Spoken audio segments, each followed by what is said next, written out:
Welcome to McPlum, simple solutions served daily.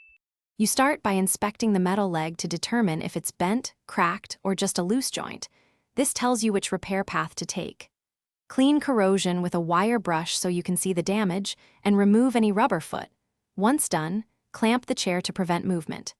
If welding is required, prepare a clean square surface by filing to bare metal. Otherwise, measure replacement tubing or brace length accurately so parts fit snugly. You now handle the core repair. Straighten bent legs slowly using a vise and soft mallet. This prevents kinks and preserves alignment.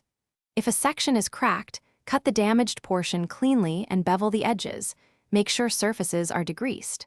Slide a reinforcing sleeve or bracket over the joint or position a patch plate, checking that the sleeve matches the leg diameter for good load transfer.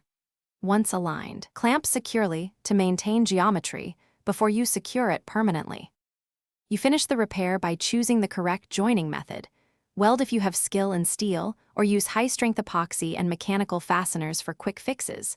Tack first, then finish the joint to avoid warping.